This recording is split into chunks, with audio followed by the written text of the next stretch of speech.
Why do we go so crazy over chametz? Why do we spend days cleaning the home, koshering the kitchen? Why are there so many biblical and rabbinic laws and stringencies surrounding chametz? There are a number of mitzvot min haTorah related to the prohibition of chametz, and then additional isurei d'Rabbanan, rabbinic prohibitions.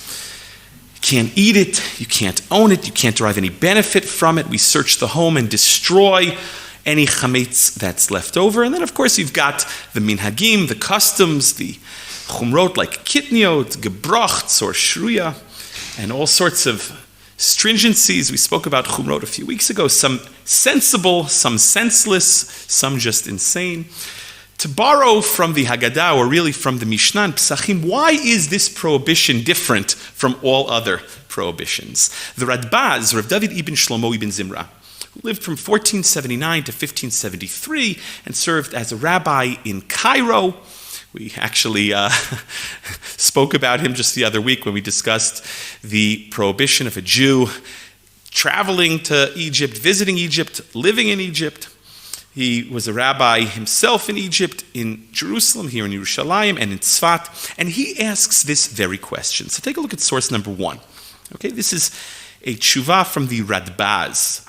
Very important, Acharon. Sha'alta mimeni, odiach hadati, ma nishtana chametz b'Pesach mikol isurin shebetorah. I was asked, make my opinion known. Ma nishtana, right? So you see, he too borrows from the Haggadah or from the Mishnah.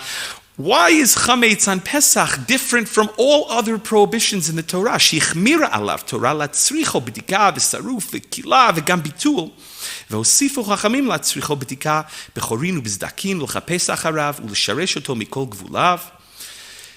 The Torah has all sorts of mitzvot or prohibitions surrounding chametz. It has to be destroyed.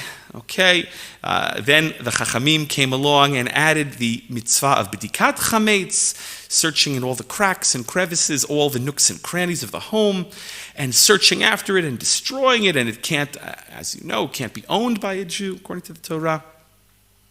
The avar alav bival yira'eh ubal yimatzeh, right? And a Jew who owns chametz on Pesach is in violation of bal yira'eh ubal yimatzeh. It can't be found on him, can't be in his possession. All sorts of interesting questions in the Gemara. If there is chametz of a non-Jew in the home of a Jew, or a Jew has his chametz in another place, it's not in his home, but let's say, it's in the possession of a non-Jew, it's in a non-Jew's home, or it's in some sort of hole or some sort of cave, or ich weiß nicht. The contemporary question would be, what if a Jew has stock in a company that does business with chametz? A Jew has shares of a major supermarket chain, let's say. Okay? Interesting questions. Does he have to sell his stocks to a Gentile before Pesach as well? Very interesting questions.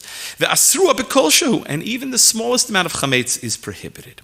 The eino mitbatel klal, and chametz does not become batel with other types of things that are prohibited, other types of isur. We say that isur shenitarev beheter, if you've got a mixture, an admixture, a tarovet of isur and heter, right? You've got some, a piece of treifa meat that you were going to feed to your dog that got mixed up into your cholent. If that falls into your cholent, if you've got 60 parts kosher against 1 part treif, so long as you don't see it, so long as it doesn't add taste, so long as you can't fish it out, right? All sorts of things. But we say that at least in a davar lach, it's batel b'shishim. It loses its identity. It's as if it's not there. With dry items, it's chad b'trei batel, bittul birov. Okay, but there's a concept of bittul. By chametz, there is no bittul if chametz falls into your food on Pesach. Now, maybe there's a concept of bittul before Pesach begins. On Pesach, we say, no, there is no bittul. Before Pesach, there is an opinion. It's an interesting discussion beyond the scope of our discussion this morning. But the question is, maybe before Pesach it becomes batel, or no? Do you say that before Pesach there's no isur chametz, right? And Bittul only works. Something can only become batel if it's isur that gets mixed into heter. Before Pesach, chametz is not asur. There's no prohibition against chametz, right? You're allowed to eat bread the rest of the year. So maybe bittul before Pesach doesn't apply either. Interesting, major machloket. But the Radbaz is listing different prohibitions and stringencies, biblical and rabbinic, that surround Pesach, surround chametz. It would seem that chametz is without precedent. Chametz is this very unique type of prohibition. We're so careful, it's so strict. As I mentioned the other week, people make the mistake, instead of calling Pesach Chag HaCherut, they confuse it with Chag HaChumrot. Okay? And then he adds, so v'chumrot ke'elu lo nimtzu b'chol ha'isurin shebatorah, and all of these stringencies we don't find by any other prohibition in the Torah. Again, it's without precedent. And then he offers perhaps some svara, or some svarot, some rationalization or explanation as to why there are so many prohibitions surrounding chametz, biblical, rabbinic, and so many stringencies. Okay? And he says, now if you suggest that the reason why there are so many prohibitions surrounding chametz is because it imposes the punishment of karet. One who eats chametz on Pesach is chayav b'karet. Karet, spiritual excision, it's a very serious offense. You know, karet is given for things where a person demonstrates that he wants to detach himself from the Jewish people. He doesn't identify with the Jewish people. He eats on Yom Kippur, gets karet. He eats chametz on Pesach, he gets karet. He does not eat from the Korban Pesach. He does not circumcise himself. His father didn't circumcise him, and then he, once he becomes an adult, doesn't circumcise himself. So these are things where a person demonstrates that he is not interested in identifying with the Jewish people, and so he too is cut off, so to speak. So the Radbaz says, well, maybe the reason why there are so many prohibitions surrounding the Isur of Chametz is because it imposes a punishment of karet, which is very serious. However, he says, Harei chelev v'dam. We have other examples of Isurim that also impose the punishment of karet if you eat them, like forbidden fats, chelev, and dam, blood, and what? And you don't find that there's all sorts of prohibitions. You can't own it. You got to search the house for it, right? We don't say like you can't own a piece of chelev. A person, let's say, has a dog owner, and he wants to feed his dog a piece of treif, some chelev. It's not treif. It could be even from a kosher animal that was shechted and is kosher badatz, right? Eida charedis, mahajim and mahajin, except that certain parts of the animal we don't eat. So maybe you want to, I don't know, give it to your dog or something. So, or blood or something. So the chelev and the dam, you can't eat it, but and it imposes karet, right? If you do, it's a very serious punishment. However, we don't find that you have to, rid your home of it, and you have to do a search and destroy. Okay, and if you say, well, maybe the reason why there are so many prohibitions surrounding chametz is because there's a prohibition to derive benefit from it. Chametz is asur b'hana'ah. You can't get any benefit from it. Right? You can't feed it to your animal. You can't, use it as payment. Right? You can't get any benefit from it on Pesach. So, wait a minute. Harei kilei hakerem, kilai hakerem, v'shor haniskal, v'kama isurei hana'ah, shelo hichmira Torah behem kol kach. Wait a minute. We have other examples of prohibitions where there is an isur hana'ah, where you're not allowed to derive benefit from it. If you have a mixture in your field, you've mixed your wheat and your grapes together, kilei akerem, and that also imposes an isur hana'ah. You're not allowed to derive any benefit from it. Or the shor haniskal, if an ox gored a person and took human life, that ox is stoned. And the Torah says about that ox, lo ye'achelet bisaro, you are not to eat from its flesh. So there's also an isur hana'ah there, but what the Radbaz says, but we don't find that the Torah has all sorts of prohibitions, and you don't have to, search and destroy, and there are all sorts of other isurei hana'ah in the Torah, where the Torah shelo hichmira Torah behem kol kach, where the Torah is not so strict with them. It's enough just that you're not to have benefit from it, period. So it would seem that chametz is without precedent. And then he offers another svara, v'imishum dilo b'dile mine kule shata. Now maybe the reason why we're so strict with chametz on Pesach is that a person is not prohibited with chametz the rest of the year, right? For 51 weeks out of the year, he's allowed to eat leaven, he's allowed to eat bread, he's allowed to eat chametz.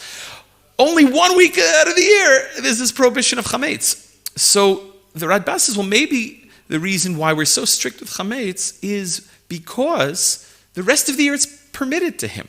But then he says, but wait a minute, hare yayin lenazir, dilo badil minei. What about wine by a nazir, right? The nazir takes a vow of nizirut and abstains from wine for the period while he's a nazir. But he's used to drinking the rest of the year before he takes his oath, before he begins his vow. And we don't have all these prohibitions. We don't say he can't own wine. He's just not allowed to drink it. We don't make him spill it out or sell it to a non-Jew, right? We don't make him search his home for the wine.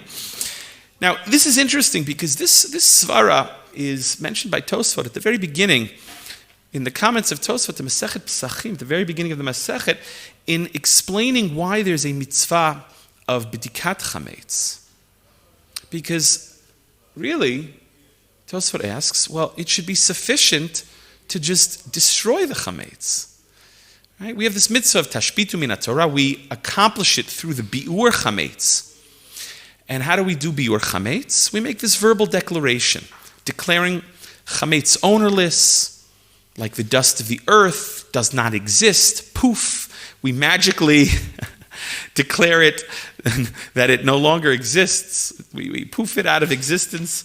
And so Tosfot asks, why is that not sufficient? Why can't you just say that any chametz in my home, it's ownerless, it doesn't exist, it's like the dust of the earth, afra da'ara. Why do you have to search the home if you're only going to subsequently, a few minutes later, do the biur and declare it ownerless and make it as if it doesn't exist? And Tosfot explains, no. The Chachamim instituted b'dikat chametz because they understood human psychology. That this indeed is a prohibition that exists only 1 week out of the year. Right? 51 weeks out of the year, you're allowed to eat bread. 1 week out of the year, chametz is prohibited. So what? Chazal understood human psychology. That a person might come downstairs early Pesach morning after having stayed up late at the Seder, and he's tired and he's groggy, and he goes down to make himself a cup of coffee.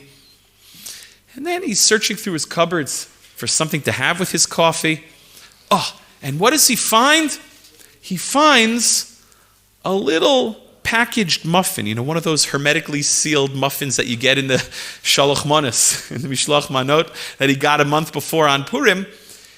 And because he's tired, and because he's so used to eating chametz with his coffee every morning, chametz is something that's only prohibited 1 week out of the year, he comes to eat chametz on Pesach. So explains Tosfot, that's why you need to make b'dikat chametz, even though you are going to make all the chametz in your possession ownerless and like the dust of the earth. You still need to check.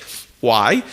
Because you might find in the language of the Gemara a gluska yafa, a nice little pastry, a nice little muffin, a nice little me'afeh. And you want to have a kafeh or me'afeh, right? And so understanding human psychology, Chazal said it's not enough to just make this verbal declaration. Yes, maybe that suffices to not violate the prohibition of bal yireh or bal yimatzeh. But it doesn't suffice, this concern of a person making a mistake because chametz is something that is permitted the rest of the year. And so the Radbaz suggests, well, maybe that's the reason why there are so many mitzvot min haTorah and so many mitzvot midrabanan and so many stringencies surrounding this prohibition. Okay? But then he says, well, maybe that's not the best answer because you have wine by a Nazir, and a Nazir, even though he is prohibited from drinking wine during his Nizirut, he doesn't have to spill out all the wine in his home, or doesn't have to make a b'dikat yayin before his vow begins, okay, or comes into effect. And he says, "Harei yayin leNazir delo badil minei, v'hachadash delo bedilei min hatvua kula shata, v'lo chamira kula hayin." What about the new grain? Right, you're not to have the new grain crop that grows until the Korban HaOmer is offered. Question, what do we do nowadays when we don't have a Korban HaOmer? But even though it's only prohibited for a very short time during the year, and the rest of the year, grain is permitted, we don't find, again, all sorts of stringencies associated with that prohibition. So he writes, Tshuva shnei dvarim ne'emru b'tshuva davar zeh. He says, I'm going to give you two answers, two approaches to why the prohibition of chametz is different from all other prohibitions. Why is it so unique? Why do we find so many Torah prohibitions associated with chametz and biblical and rabbinic, Isurei Torah, Isurei D'Rabbanan, and then all sorts of chumrot? I'm going to provide two answers. Okay. Achat, the first answer, shelo nimtzu b'kol ha'isurin shebatorah sheyitztarfu bo kol gimel tnaim halalu. Oh, this is the first answer, is a technical answer. It's a halachic answer. You don't find any other example where you have all three conditions met. All those three things that he said about chametz. What are they? Shehu isurei hana'ah, that number one, there's a prohibition to derive benefit from it. Plus, v'hu b'karet, and it imposes a punishment of karet. V'lo b'dilei in sheminei kula shata, ela chametz bilvad. And also the third issue is that it's only prohibited that 1 week out of the year. The rest of the year, chametz is permitted for you to eat. So the fact that you have all of these three things, these three conditions, that there's an isur hana'ah, that it imposes karet, and that it's something that's permitted the rest of the year, and we're not used to abstaining from chametz because we eat it the whole year, except those of us trying to lose weight and not eating too many carbs, right? Those of us on a keto diet. So the fact that it has all three, that's without precedent. You only find that by chametz on Pesach. וכיוון שיש בו החומרות הללו, החמירה עליו תורה חומרות אחרות. And once you have all of these three conditions met, so then the Torah is stringent with this prohibition. Okay? And the Torah has all sorts of prohibitions associated with chametz. Ubao chachamim. And like Tosfos says, the rabbis come along once the Torah has a number of prohibitions surrounding chametz. The rabbis come along, v'hosifu chumrot al chumrot, kemo she'asta haTorah, and they added additional prohibitions as the Torah did. It's a unique isur without precedent. And I will add to the Radbaz, and then over the generations, the Jewish people, Imlo Nevi'im Heim, B'nei Nevi'im Heim, added additional prohibitions, minhagim, chumrot, kitniot, gebrachts, shruya, and all sorts of other chumrot. As I said, some sensible and some senseless. Okay? But then the Radbaz provides another answer. And take a look at the very end of the tshuva. And this is fascinating. He writes, there's another reason why we are so strict with chametz on Pesach, and why the Torah is so strict, and the rabbis were so strict. Ki chametz b'Pesach remez liyetzer hara. Chametz on Pesach alludes to the evil inclination, the yetzer hara. V'hu sa'or shebe'isa, and it is the leaven in the dough. We'll revisit that term in a few moments. V'lachein, and therefore, kala garesh yigaresh oto ha'adam me'alav. A person has to get rid of it, rid all the chametz. V'yechapes alav b'chol machbuot machshvotav. And he has to search for it in all the hidden places, in his machshava, in his mind, in his heart, in his soul. V'afilu kol shehu lo batil. And even the smallest amount of chametz, as we said, does not become nullified. It's not null and void. Right? Chametz is asur b'kol shu. So too the negative character traits, even the smallest shemetz of a negative character trait, it has to be gotten rid of, has to be worked on, has to be improved. Okay? And this is true and correct. Now this is fascinating. The Radbaz, as I mentioned, was a rabbi, lived in the 15th into the 16th century, and was major posek, wrote thousands and thousands of tshuvot, and I can't call him a Kalta Litvak because he lived in Egypt, as I mentioned, and then lived in Israel, but you would certainly call him a halachist. In his thousands of tshuvot, he's not giving you musar. He's not writing about, machshava, Jewish thought, or musar, personal development, personal growth. Okay, he's a halachist. He's a posek. He's one of the major acharonim, as I mentioned. And yet he ends off this tshuva with another dimension, a new way of looking at chametz on Pesach, and why there are so many prohibitions, biblical and rabbinic, surrounding chametz, and why we're so stringent with chametz. He offers a spiritual dimension and explains that chametz ultimately represents the Yetzer Hara, that stuff that we got to get rid of. So as you scrub and scour your homes and your ovens, it's a time to turn inwards and kind of scrub and scour the soul. A time to reflect on those things about ourselves that we would like to change. Areas in our lives that could use some improvement, some cleaning, if you will. Okay. We spend a lot of time getting the schmutz off of our stovetops, right? But the Radbaz says here that you also have to spend some time this time of year reflecting and getting rid of the schmutz inside of you. And so here in source number 2 is the Mishnah from the very beginning of Masechet Pesachim, which says, Or la'arba'asar bodkim et hachametz le'or haner.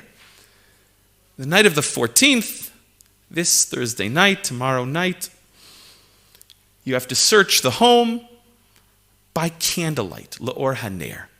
And the Gemara explains there in the first parak that a candle provides a good light for bedikat chametz, as opposed to, for instance, a torch, an avuka, which maybe you use at Havdalah, something with a lot of wicks. You could argue maybe that would be better. It provides more light. But the Gemara explains why, no, actually a candle with one single wick is preferable because it doesn't sputter and flicker like a torch.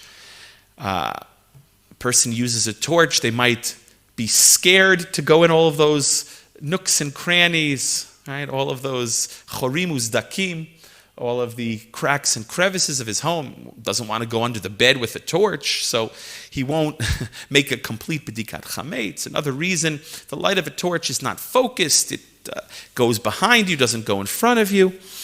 And there's a discussion among contemporary poskim if maybe it's preferable nowadays to use a flashlight.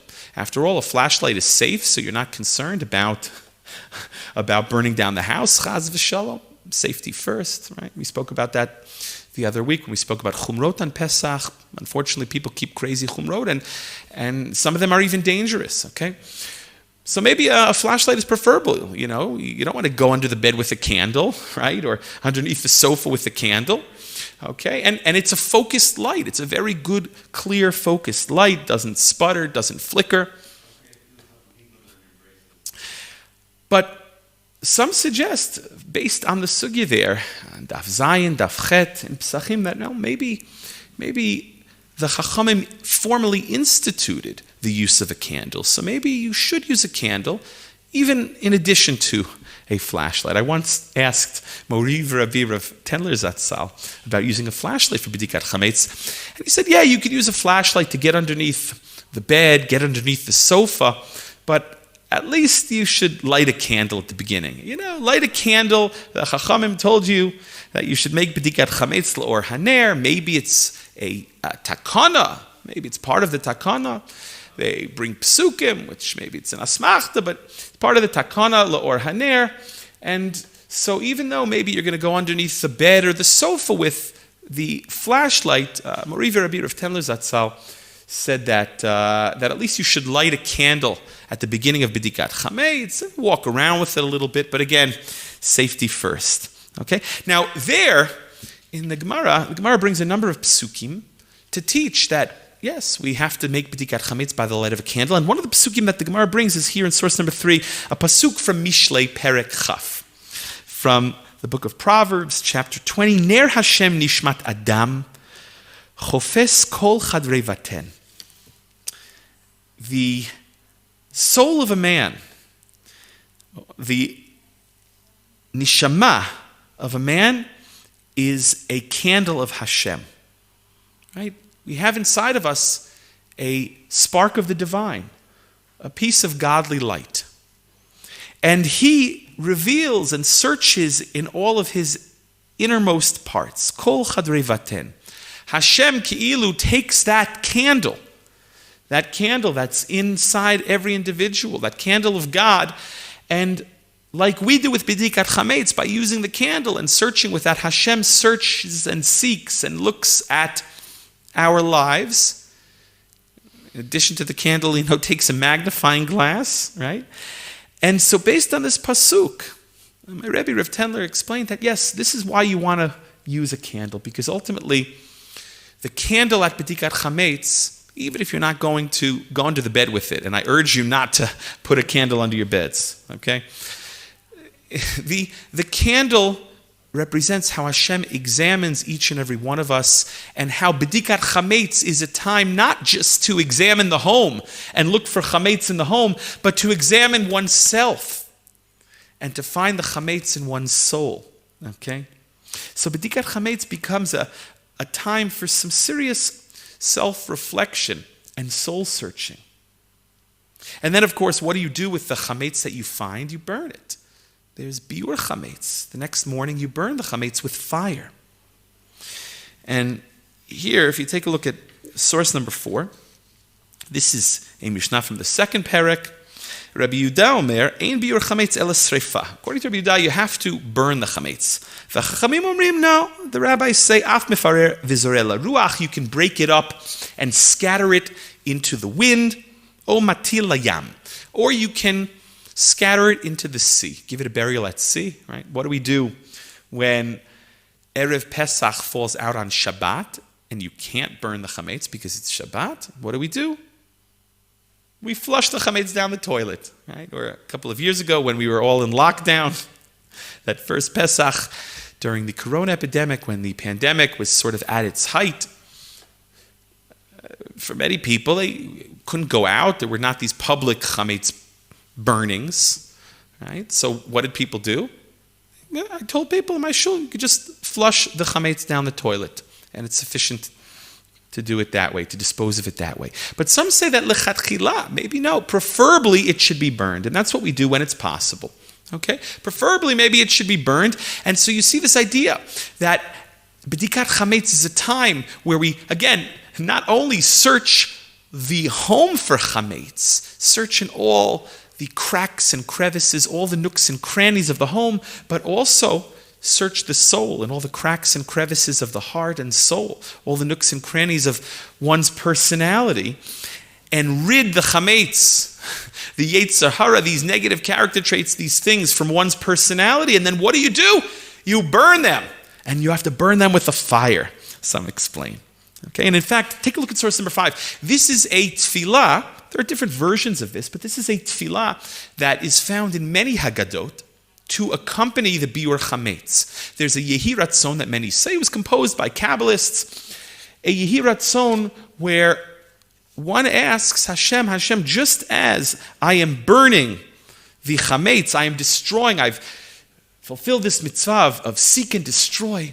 I've searched the home in all the nooks and crannies, all the cracks and crevices, ridding the home of chametz, and now destroying the chametz. So too, Hashem, you should destroy the yetzer hara within us and the ruach hatum'ah and all of these bad things, and give us a lev basar and get rid of the sitra achra, the evil side, okay, and get rid of all of these things. Borrowing from the Nusachat Tfilah of the Yamim HaNoraim, okay? And many have the custom to say this because, again, we're not only burning the chametz and destroying the chametz, but symbolically we're trying to get rid of those negative character traits. Now, what exactly are we talking about? The Radbaz says we have to get rid of the Sa'or Shebe'isa, the leaven in the dough. And the source for the Radbaz is the Gemara here at the bottom of the first side, here in source number 6. It's a Gemara in Masechet Brachot and Daf Yud Zayin.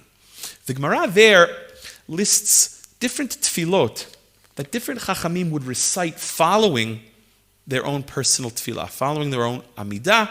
They would add a tefillah. The Rabbi Alexandri Batar Dematzlei, after he would pray, Amar Hachi, he would say the following: Ribon ha'olamim, Master of worlds, Galui v'yadu lefanecha, it is revealed and known before you. Sheritzonenu la'asot ritzoncha, our will is to do your will, Hashem.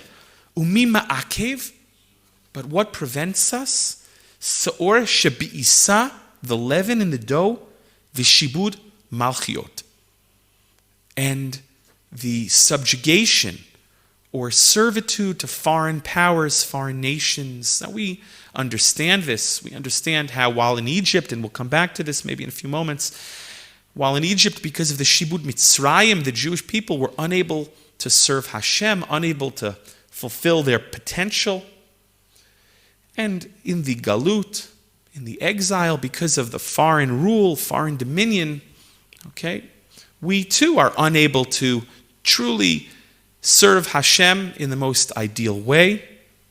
We are unable to achieve our national potential. So we understand how Shibud Malchiot prevents us, how that is ma'akev. But what is the Sa'or Shebe'isa? What does Rabbi Alexandri mean? What is he teaching us when he says, Hashem, it's our will to do your will, but what's stopping us? What's preventing us? It's the leaven in the dough. What does that mean? So take a look at the top of the next page. Rashi explains it's the Yetzer Hara Shebilvavenu, it's the evil inclination in our hearts, Hamach Mitzenu. The Sa'or Shebe'isa, the leaven in the dough, it's the Yetzer Hara in our hearts that what? That becomes Chametz. What does that mean? What is Rashi trying to tell us? What's going on? What does the Yetzer Hara do, really? What does Chametz represent? So some explain that what Rashi's talking about is ego, inflated ego. The Yetzer Hara, right? What is that about? Yetzer Hara shebilvavenu hamachmitzenu. Just like when dough rises, right? It gets full of hot air, right? If you cut into a good piece of bread or a good piece of challah, right, that has risen properly, you'll notice, there's all these little air pockets in it, all these little holes in it, right? Because however it works, the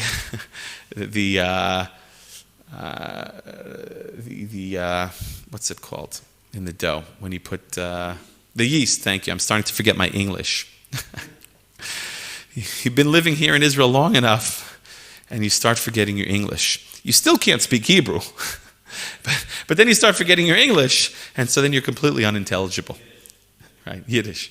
So the yeast feeds on the sugar and releases what? Gases that cause the bread to rise.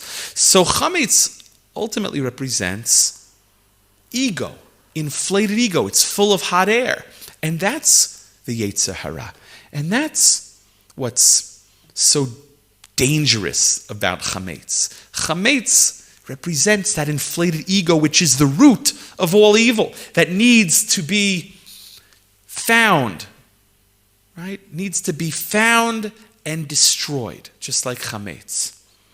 That's one way of looking at things. But what is chametz, after all? Right? In fact, if you really think about it, matzah and chametz are really the same. They're the same ingredients that go into making matzah can become chametz. In fact, the Mishnah says that you can only fulfill the mitzvah of matzah with things that have potential to become chametz. You can only fulfill the mitzvah of achilat matzah with things that can become chametz, because they are the same thing. They're two sides of the same coin. They're made of the same ingredients. But what's the one difference between chametz and matzah? In one word? What's the difference between chametz and matzah in one word? Time. Time. If you let it go and let it wait and rise, then it becomes chametz. Right? And if you've ever been to a matzah factory and you see the balagan and the craziness, why are they going crazy? They're making matzah. No. Because the very same matzah can turn into chametz if you allow it to. Okay? So the difference between chametz and matzah in one word, time. And maybe that is what is so tragic, if you will, about what chametz represents. Chazal teach, mitzvah haba liyadcha al tachmitzena. When the opportunity to perform a mitzvah arises, don't let it become chametz. Take a look here at source number 8. Ushmartem et hamatzot. There's a mitzvah to safeguard the matzah. What does that mean? Safeguard it from becoming chametz, or perhaps the matzah that you use for the mitzvah at the Seder has to be baked for the sake of the mitzvah of matzah. Okay? And that becomes a major point of contention with the controversy that took place first in Europe in the 19th century, and then eventually it crossed over the Mediterranean, if you will, here in Israel a number of decades later, regarding machine matzah. Right? Must matzah be baked with kavanah, with intent to fulfill the mitzvah, for the sake of the mitzvah? L'shem matzah is mitzvah. L'shem mitzvah's matzah. Right? Or is it sufficient that the one operating the machine, pushing the button, says l'shem matzah's mitzvah and has the proper intent? Okay, but the Torah says, ushmartem et hamatzot, you are to safeguard the matzot. Shmura, right? You've heard of shmura matzah, and different explanations from at what point it has to be guarded. Okay, mishat ktsira, mishat lisha. Without going into that, the Torah says you are to safeguard the matzot. Now, our Torah is written without vowels. It's not a vocalized text. So you could read that same pasuk, ushmartem et ha mitzvot, safeguard the commandments. And in fact, according to Rabbi Yoshia, there's this play on words. He darshans this pasuk. He says there's this additional level of interpretation. He makes this linguistic connection, this mischak milim, this play on words. And Rabbi Yoshia says the following: Al tikra ken ela ushmartem et mitzvot. Don't read it ushmartem et matzot, safeguard the matzah. Read it ushmartem et mitzvot. Safeguard the commandments. Kiderech she'ein machmitzin et hamatzah, kach ein machmitzin et hamitzvah. Just as you don't let the dough become chametz, don't let your observance of mitzvot become chametz. Don't wait. When the opportunity rises, take it, right? Rises. No pun intended. Don't let a mitzvah become chametz. Don't miss out on the opportunity. Ela im ba mitzvah liadcha aseh otah tamid. When a mitzvah comes into your hand, do it right away. So, ultimately, chametz represents missed opportunity. Missed opportunity, the loss of potential. Mitzvah habaliyatcha al tachmitzena. When you have the opportunity to do something, don't let it become chametz. In fact, even in modern Hebrew, the modern Hebrew word for missed opportunity is what? Hachmatzah. Hachmatzah tasha. Sound familiar? Hachmatzah from chametz. It's this loss of potential. It's missed opportunity, which is the saddest thing. And maybe that is what is so devastating, so debilitating, so dangerous about chametz. Because in addition to representing inflated ego, gaiva, all of these things, the Yetzer Hara, ultimately it represents missed opportunity. And that is the saddest of things. While slaves in Mitzrayim, the Jewish nation suffered from a paralysis. They were being spiritually suffocated. They could not even hear Hashem's promise of redemption. Moshe comes to them, and the Torah says they could not hear the words of Moshe, this promise of redemption. It fell upon deaf ears. Why? Because of the avodah kasha and the kotzer ruach. Now, the avodah kasha we understand, right? When a person's hard at work, it's very hard to listen. Maybe you've experienced this with your kids or grandkids. You're busy with something and you're so focused on this, especially if you're working from home, like during the pandemic, and your child is trying to get your attention and you're not hearing them. Or maybe your wife is trying to get your attention and you're not hearing her. It never happens, right? It never happens. Only to me. And so we can understand why the back-breaking labor prevented the Jewish people from hearing this promise of redemption. It didn't seem possible, but they were so occupied by this backbreaking labor, they couldn't hear anything. They were so distracted, maybe. But what's the kotzer ruach, this shortness of breath, or really shortness of spirit? They were lacking some sort of ruach, some sort of spirit. So again, they were being spiritually suffocated. There's this malaise, this paralysis. The name for Egypt is what? Mitzrayim. It comes from the word meitzar, implying narrowness, constriction, limitations. The bondage in Egypt wasn't merely a physical slavery, but a mental one. In Egypt, the Jewish nation could not achieve its potential, could not fulfill its destiny.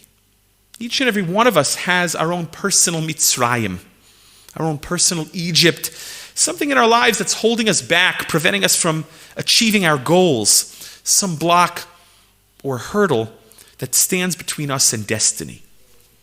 But Pesach is Chag HaAviv, the springtime holiday. And as Chag HaAviv, it represents renewal.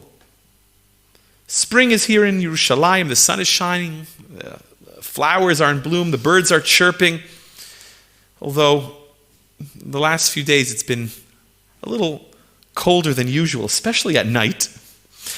But spring is in the air, the sun is shining, the birds are singing, the feeling of rebirth and renewal in the air, it's palpable, it's tangible.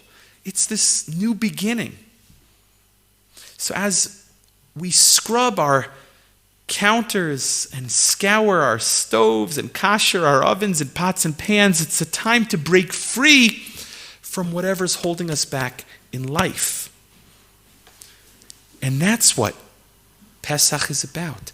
And so Chametz represents whatever is holding us back. Chametz represents that missed opportunity. And what do we read on Pesach? We read Shir HaShirim, the Song of Songs. Now, there are many reasons why we read Shir HaShirim on Pesach. But I think one is just simply rooted in the narrative of Shir HaShirim, and we'll see how it's related to this theme of Pesach as a time of renewal and Chametz as a symbol of missed opportunity. Shir HaShirim is the greatest love song ever sung, the greatest love story ever told. It's the story of the love between God and the Jewish people. Of course, it's an allegory about the love between Hashem and his bride, Israel, the Jewish people, the nation of Israel. But it takes the form of a love story. And the two lovers are describing one another in graphic detail. They're describing their great love for one another. But it's fascinating. It's the greatest love story, but it's a tragic love story. It's a story of unrequited love because the two lovers never meet. And so for the first 4 or 5 chapters, they are describing their great love for one another. I should say the first 4 chapters, they're describing their great love for one another and describing one another in detail. And then in the 5th chapter, the climax of the story, the dode finally comes to the garden of the Raya. Bati lagani yachoti kala. He comes to her garden.